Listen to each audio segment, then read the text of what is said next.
Assalamualaikum warahmatullahi wabarakatuh. Perkenalkan, nama saya Nasywa Dinda Putri Aminuddin dengan nomor induk mahasiswa 23050150003 akan membawakan materi grafemik yang mencakup tentang grafem, fonem bahasa Indonesia, fonem, alofon, dan ejaan. Langsung saja kita masuk ke pembahasan grafem dan fonem bahasa Indonesia. Grafem adalah huruf. Grafem ada dua macam, yaitu grafem yang memiliki sistem fonetis dan grafem yang mengikuti sistem fonemis. Grafem yang mengikuti sistem fonetis lebih populer disebut ejaan. Fonetis ini melambangkan bunyi-bunyi yang diucapkan penutur dalam bentuk huruf. Oleh karena itu, jumlah bunyi yang dilambangkan relatif lebih banyak dari jumlah huruf yang terdapat dalam alfabet. Sementara itu, grafem yang mengikuti sistem fonemis lebih populer disebut ejaan fonemis. Ini melambangkan fonem-fonem bahasa tertentu dalam bentuk huruf. Jadi, pelambangan disesuaikan dengan bunyi-bunyi yang membedakan makna. Sedangkan fonem merupakan suatu bunyi terkecil yang dapat membedakan suatu kata dari kata lain. Dalam suatu bahasa, fonem bukanlah unit tulisan, melainkan unit bunyi. Dalam analisis fonemik, perbedaan bunyi yang dapat mengubah makna kata dianggap sebagai fonem. Baiklah, langsung saja kita masuk ke contohnya.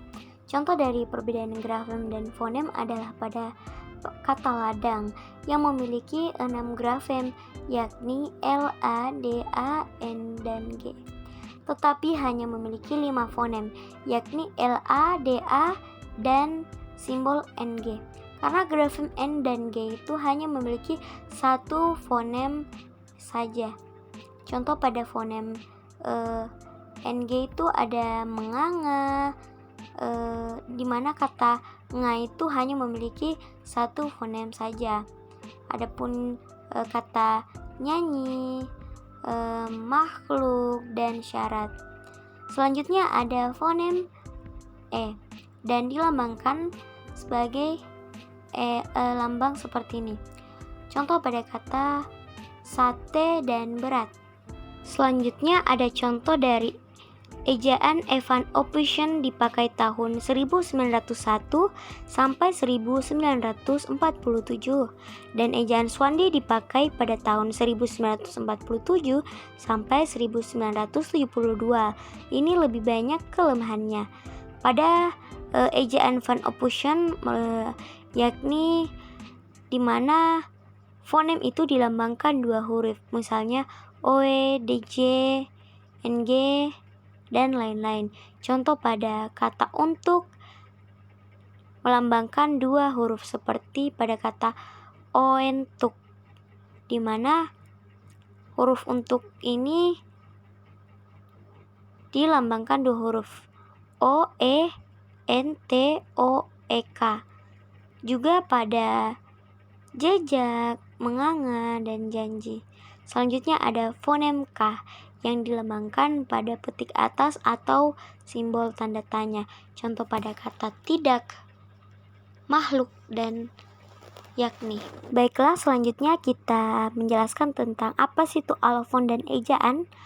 Jadi, alofon adalah bentuk bunyi alternatif dari fonem yang sama dalam bahasa tertentu. Alofon adalah variasi dari fonem yang memiliki sebuah kemiripan fonetis atau mempunyai kesamaan. Contoh dalam bahasa Indonesia, fonem E memiliki alofon E dan E seperti simbol ini ya, yang dapat digunakan dalam kata sore, so-re, dan bebek, bebek. Dan ada fonem tanda petik atas atau tanda tanya ya pada kata bebek terakhir itu. Selanjutnya ada penjelasan tentang ejaan. Ejaan adalah aturan atau konvensi tentang cara kata-kata dipresentasikan secara tertulis dalam suatu bahasa. Ejaan menentukan urutan huruf atau gabungan huruf yang harus digunakan untuk mempresentasikan kata-kata. Ini dapat kita simpulkan bahwa grafem berbicara tentang huruf, sedangkan fonem berbicara tentang bunyi yang seringkali direpresentasikan tertulis. Kepada kedua konsep ini merupakan hal yang sama. Misalnya untuk menyatakan benda yang dipakai untuk duduk yang bernama kursi, kita menulis kata kursi yang terdiri dari grafem Q, R, S, dan I. Dan mengucapkan pun kursi dari segi grafem ada 5 satuan dan segi fonem juga ada 5 satuan. Akan tetapi hubungan satu lawan satu seperti itu tidak selalu kita temukan. Terima kasih atas kesempatan perhatiannya. Kurang lebihnya mohon dimaafkan. Wassalamualaikum warahmatullahi wabarakatuh.